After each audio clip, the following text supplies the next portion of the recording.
Hello and welcome to Between the Covers. Tonight, charging through the chapters like some kind of mischievous gang of book imps, a man who's my prime suspect in a lineup of excellent actors. Doctor Who, 24, James Bond. Well, I've been shaken and stirred ever since my girl Moneypenny WhatsApped me that he was en route. It's Colin Salmon.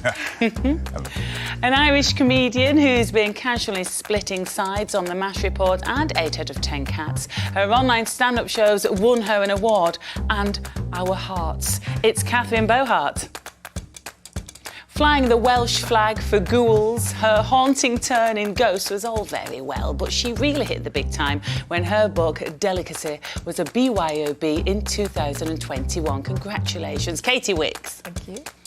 Finally, the book podcast hosting Bastille frontman, known for big bangers like Pompeii and Happier and Happily, they've just had their third UK #1 album, Give Me the Future. So we look forward to hearing from him. It's Dan Smith. They've all rocked up with their BYOBs. Here they are, jostling for prime position in your TBR pile. We've got the last two of our specially chosen books, and tonight's choice from our selection of 7 new titles is this one, The Dictator's Wife by Freya Berry. And our final pick from the big Jubilee read list is this one. It's lovely, The Crow Eaters by Pakistani author Bapsi Sidhwa. So let's get between the covers. I'd like to know, please, about the fictional character that you would smooch at the drop of a flat cap. Who would you like to pluck from the pages and plant one on? Katie, you did a quite coquettish. When I was studying Hamlet, I had developed a real crush on him, and that's kind of my type, like depressed, really emotional, poetic, and so it was always Hamlet. But now I think it would be more like Macbeth. Okay. Man who actually does stuff and speaks less. Yeah, fabulous. What about you, Colin? Anybody who tickles your fancy? I recently read Hamlet, so you mentioned Hamlet, and I fell in love with Shakespeare's wife. I loved that character. I'd love to go pick mushrooms and get to know what she knows, because she's just magical, yeah. Dan, what about you? Anybody in a book that you're rather partial to? I heard that Maria from The Dictator's Wife did something for you. Yeah, totally. I was thinking Mrs. Twit because she's so unashamedly herself, which I find very attractive. And she also puts up with a lot. And if she allowed me to eat out of my beard and also, you know, mercilessly took the mickey out of me and hauled me up on everything and pulled practical jokes, I think that would be pretty all good marriages are based on. My husband lets me eat out of my beard. Catherine, anybody jump into your mind? I have OCD and I, fancy women. So there's a scene in Girl with a Pearl Earring where the artist comes into the kitchen and the main character is organising her vegetables that she's chopping based on colour scheme. Oh, hello. Oh, here we go. And the artist is like, somebody has an eye for colour, but he's moody and just observing it. And I remember reading it in class and being like, she's mysterious, she has a great eye for colour, she's organised. Is everyone excited? and the whole room just being like, okay, is there a film? And I was like, guys, we're going to talk about this. We're not going to, no. Yeah, cool. So yeah, that's my first, ooh. Yeah. Okay, BYOB time, and first up is this. It's The Count of Monte Cristo by Alexandre Dumas. To quote it, all human wisdom is contained in 2 words, wait and hope. So I hope your pitch is worth the wait. Colin, tell us what we need to know, please. Well, the size of it is really interesting because basically Alex Dumas wrote it in a serial form, which is why it's so exciting to read. But he extended it because he had a mistress and he was paying for his contretemps by getting paid for the book. So that created that element. So these would have been like monthly instalments and then all put into a big it was a weekly. book. Yeah, and then he extends it. Was it printed somewhere? Was it? Yeah, it was put in a journal in France. We had Paris, a trollop last week from... we had a trollop last week from Mel Gedroych. Yeah, it's similar thing. Yeah, similar thing. But wait, sorry, is she just like, I need an extra handbag? He's like, I gotta write. Well, I don't think he moaned about it. He just thought, I'll just get more explicit or more into the plot. Fabulous. And just stretched it out. And if there is a fault, that's probably what the fault is. It could be shorter. But it's ultimately a great tale of revenge.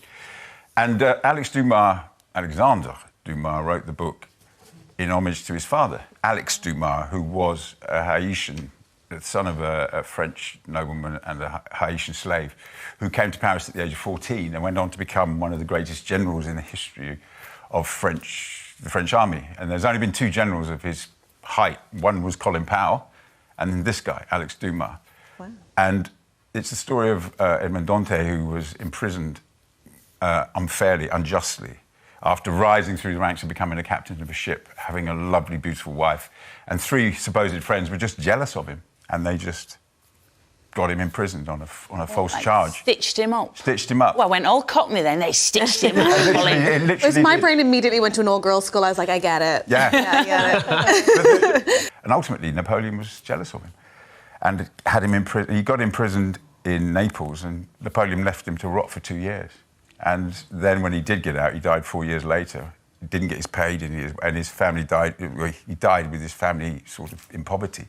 And his son wrote this book as the story of revenge. Did you say it was like a precursor to Batman? That was the key, because he gets in prison, he meets the guy who gives him wisdom, gives them a map to wealth. He then gets to Monte Cristo, which is this island which has wealth. And in there, he has all the power then to come back to exact revenge as this incredible count. This is the guy who's sort of precursor to the Dark Knight. The Count of Monte Cristo is that figure. But it's more... And why do you love it so much? Because this book is a commitment. Yeah. It's a huge book. And why did it draw you in? Well, for me personally, I'm a black African European. So in terms of when I was at school in English, I didn't exist. But yes, I did. And then I read it again and went, oh my goodness. So he sort of epitomises something to me of my own heritage and what I draw off, because the America is definitely there, but that's not necessarily my history. And it's exciting. Perfect. It's a good story. Thanks so much, Colin. You're Thank welcome. you. Let's cower now in the shadow of this week's new book pick. It is this, The Dictator's Wife by Freya Berry. And here is Freya to tell you all about it.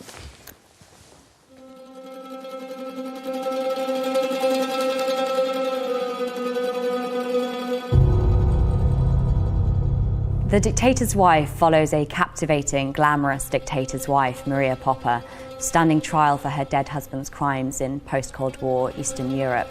On Maria's defence team is young female lawyer Laura, who's sort of bright and brittle, and she grew up under Maria's regime. Her family fled when she was younger, and for some reason that decision tore her family apart, and she doesn't know why. In returning to her homeland, Laura wants to uncover the secret of her family's past. The trouble is, Maria has her own ideas. The book is set in Unusia, this fictional Eastern European country, but it's very much grounded in fact. And I wanted to create this sense of claustrophobia.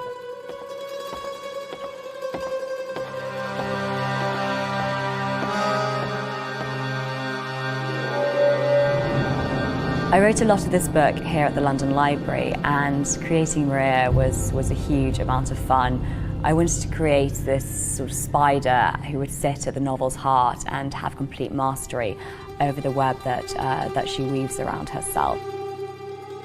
The thing about Maria is she has that double-sidedness. You know, the book explores the ambiguity of female power, and I wanted to explore, you know, what might lie between the Lady Macbeth figure and the damsel in distress.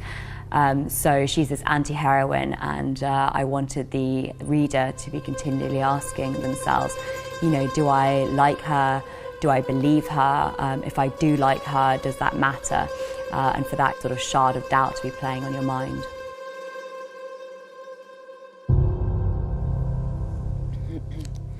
Oh, thank you very much, Freya. Now, Colin, you enjoyed this book so much that you actually reached out to Freya. You tracked her down. I did. To say you liked it. I just wanted to say, hey, great work, really, really. Did you enjoy it as a read? I really felt she created a spellbinding figure, an anti-hero without question, but it echoed like Dracula echoed. I mean, yeah.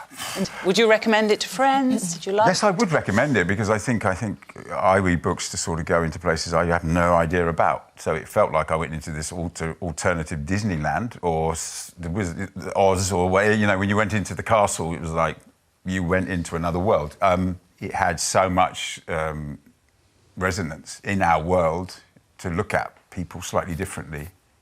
But with Maria's character and her sister's character and the mother's character, Yeah. I think you couldn't. You know, you have some incredible. I always look at pieces and think, great roles. Yes. Oh, really interesting. Oh, yeah, Some absolutely. strong female protagonists. Great, really important, which allows the men to be really honest and real around them because of that. Because often, you mentioned Prime Suspect at the beginning. My character works in relief to Helen Mirren's goddess, really. Yeah. And I think that's often the case of great literature. So I thought that book has given us a few really interesting beginnings. Oh, I can see Helen in the red dress. Oh. Dan, you enjoyed the atmosphere of the book. Yeah. I thought it felt very gothic, and I think that's what it was kind of like aiming to sort of capture in terms of the claustrophobia of this big house, this kind of former glory, the opulence of it that's slightly sort of tatty, and the constant sense of foreboding, and just the sort of like spider imagery, the protagonist constantly grabbing at her throat every time something happened. It felt very sort of dramatic and foreboding and brooding, and you know, it's mostly set in this house where there are kind of hidden staircases and corridors and mirrors everywhere and this sort of mad furniture and secrets upon secrets and the house is great, wasn't it? That was really, massively so. Yeah. And a kind of small cast of characters in a single location. It felt like a sort of throwback to, I don't know, any sort of claustrophobic, slightly gothic literature, like you were saying, Dracula, but things like Rebecca and Jane Eyre, like all these books are the intensity of the relationships. Katie, what did you think of the book?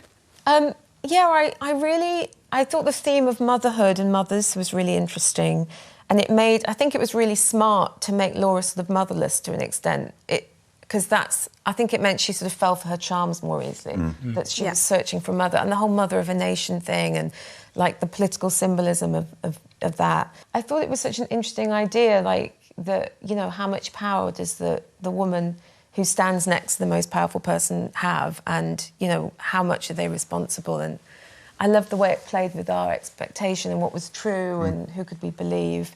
It was really, I loved that sort of not knowing who to believe and what was going on, all the secrets. And the characters, I mean, any particular favourites, Catherine?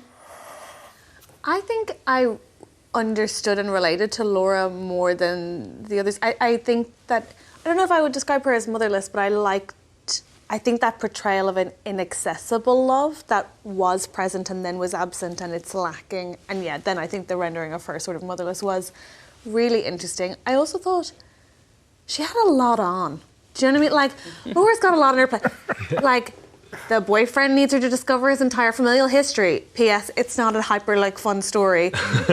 She's got a lot of legal expectation for what seems to be like, she's a lawyer, but I think she's relatively new. It seems like a big case. Yeah. Then like a lot of pressure for Maria, and I think I understand that sort of proximity to power being very confusing in terms of information, and like she has this real willingness to understand, but it almost obscures her capacity to read situations objectively. Yeah. It was interesting, I think, the way the expectations of womanhood were played with is good. And also her glamour being like always distracting, and her beauty being so part of it. And it made me think about the way a lot of, you know, presidents' wives, everything they're wearing is always analysed so much, and you know, and how that can be a tool, as a weapon. Always.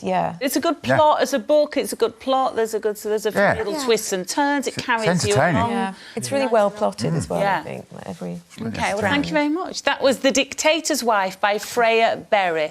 Now, when I heard that we were discussing little quirks, I presumed Birds of a Feather star Pauline had written a book about her grandchildren, but no, silly me, I know. We mean your peccadillos. Any book-related kookiness that you might have? Will you only maybe read a book by the light of a full moon, or do you only read whilst humming a tune? Anything to share, Catherine? You're looking particularly guilty. Yeah, I do. I guess the one that seems to bother people most is that I organise all of my books by colour. It's colour-coded.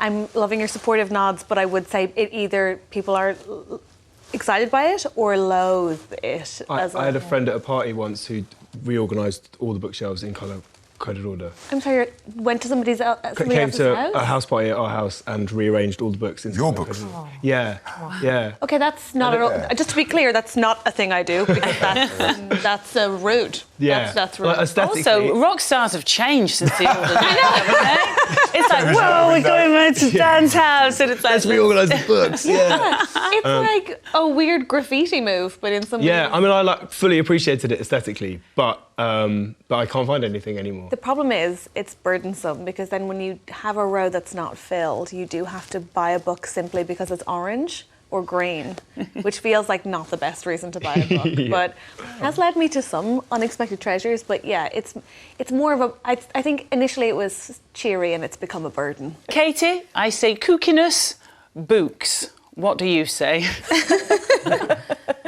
Well, does anyone else do? I like to have lots of books on the go all at once. Yeah. I have like 5, 7 all on the go. And I'm sort Impressive. of going between them. Also, I realised I think bookmarks are quite overrated, if I'm honest. I seem to just be able to remember where I was, which I think seems to be quite Particularly rare. when you've got 7 on the go, that's pretty impressive. It's almost like a party trick that you've got there. You can go around to Dan's parties, we can organise his books, and you can see where a book is at. Now I just need to get invited to a party. Thank you very much. Let's have another BYOB, and it is this, Richard Powers' Pulitzer Prize winner, The Overstory. Dan, it's your go. Why do you love this book, please? It's an amazing book, I think, and really interesting for anyone who hasn't read it. It's incredibly readable. It draws together in almost kind of short stories a bunch of American characters and a lot of sort of. It cuts through generations, a lot of like immigrant stories in America, and brings you to present day. It draws together all these characters, and then it becomes a story about sort of conservation, which again sounds so unsexy, but it's just, I think, really incredible. It kind of starts out as what feels like a bunch of short stories about all these different characters, and they're all fascinating in their own right, and different cultures, and everyone's relationship with trees, be that kind of passing or hugely important. It draws them together, and it becomes about activism, and about academia, about being overlooked, about being ignored, about sort of neurodiversity. It brings together all these amazing themes about family, the complexities of being from an immigrant family and the kind of clashes of culture as well. Great. I mean, I can see Colin nodding. Oh, I'm there. going. I mean, he's barely able to stay in the seat. I'll come and mug you for it any second. Throw it off you. I hope you love it. As in, it's rare for me to... It was that book when I read it, like, we started a book club, we had a WhatsApp group, we met up on Zoom, we then met up in a pub when we could, and we all wanted to chat about it. It makes you see... I mean, for me, living in London, I've always lived in London, so I'm like surrounded by concrete. But it makes you just have a slightly different perception of like of the life of trees and how they interact with each other, all that kind of stuff. I'm so aware of like how much of a mad hippie I sound, but it's also just really entertaining. A weirdly evangelist Fabulous. hippie. Yeah, and imagine. Yeah. Well, I kept buying it for people. I kept like.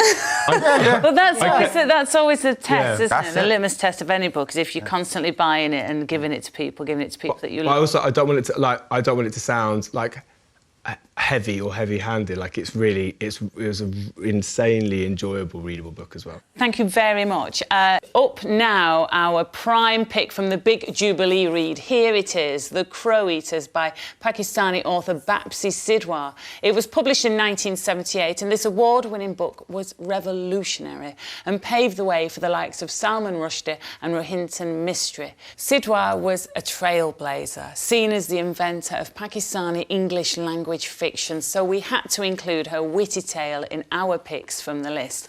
Dan, could you give us, please, a snappy synopsis? Good luck. Yeah, good luck. So I guess in its most basic form, it's the story of a character who is sometimes called Freddie and his young family and him moving from a rural setting to Lahore, to the city, and the tensions within the family, him trying to start and run a business, sort of a whole host of kind of cultural and familial clashes, his relationship with his family, particularly his mother-in-law, and the sort of the constant headbutting of them, but also like the intergenerational changes and evolutions. Yeah, but it's kind of funny, and it really captures the sort of all the senses and emotions and the tastes and smells, and it wonderfully cuts through kind of generations, weaving in and out of these tales in and amongst the family. This is also very positive. You liked it then? Oh yeah, I was completely sort of enraptured by it. It's you know those books where you feel like you're living in an atmosphere for a while. You're living with these characters. You're living in this family, and the people who are set up, like particularly like Freddie, to call him that, is our kind of narrator. He's this orator. He's this paternal figure, this patriarch, but he's very flawed. He's hilarious, and at times kind of intoxicating and really sort of attractive to the reader. But he's also capable of totally inhuman, awful actions. And he's like basically tries to murder his mother-in-law, and some of his views are kind of repugnant. But it to me kind of it was a really fascinating insight into a place and a time and a culture. Yeah, and especially the culture. I mean, the Parsi community, so interesting, all the stuff that we learn about them. Did you find that interesting, Katie? Yeah, no, I loved all that. It was like, there was a real joy of storytelling that I just loved, and I thought it was really, really charming. Yeah, I loved reading more about the Parsi community and everything about Zoroastrianism, which I didn't know much about, and it took me down such a rabbit hole the next day of reading all about this religion that had so much influence in all the other major religions. Yeah. And I loved anything that was kind of, all the mystical elements I loved. I could have done with much more. And I love novels that have a sense of like the fates messing with someone's destiny, and when you go from, without giving the ending away, but you go through someone's whole life. I was really taken with the leaves that had like prophecies on them and all of that, which was so mysterious and magical, and like literally the root of the word magical being magi and all that. But yeah, it was fascinating just to learn more about Parsi sort of thinking and feeling. Oh God, that was pretty brutal. Really? I mean, at first I was horrified, and it was starting to kind of make sense by the end. I could kind of really sensible. I could see that on screen. I know you do that a bit, Colin. Yeah, absolutely. I was thinking, gosh, I could really picture that. Really painted it. Catherine, you're a funny lady. Did you find the humour in this book? Did you enjoy it? I thought it was like old school farce in the best possible way. And what I liked about it was that I initially thought, is this just one long mother-in-law gag, which like I'm on board with if it's done well. But my favourite thing about it is it's actually just as much a son-in-law gag, and she gets to have fun at his expense, and they're both flawed.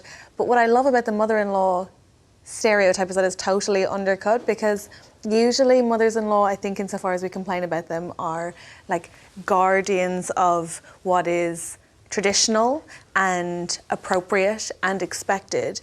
And she's just gross and vengeful, and a lot of their entanglements are about their like self-imposed narratives and rules, and she's really truculent, isn't she? Really. But so is he. Like there's real rigidity. Like, I will never leave this place. I am gonna. You hate it? Great. We're staying forever. It's like, whoa. But I thought it was really funny. Colin, did you enjoy that relationship with her and Freddie? I did, and I thought she inadvertently drives Freddie, and Freddie rises, and it's sort of, that's almost, how can I put this, it's almost like imperialistic relationship where he's the independent nation and she's the old force, and when he realises he cannot beat her head on, he sort of all of a sudden goes into that zone of spiritual zone, actually, and he calms and works out how he's going to do it, and it's not pretty.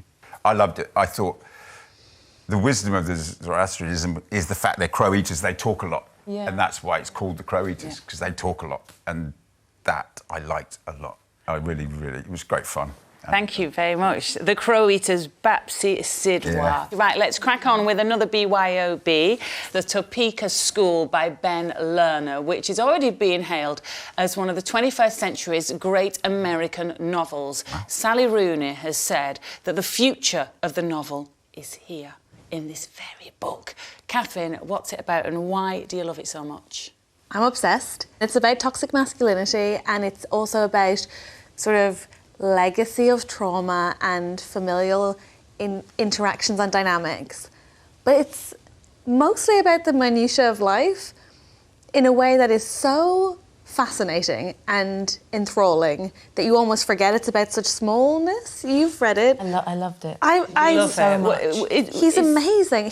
Also his brain works, or perhaps he writes in, you know when you find an author who writes in a way that you think? He talks a lot about the spread as an argument, like as a function of argumentation, and in so doing tells a story through that means, and it's so clever.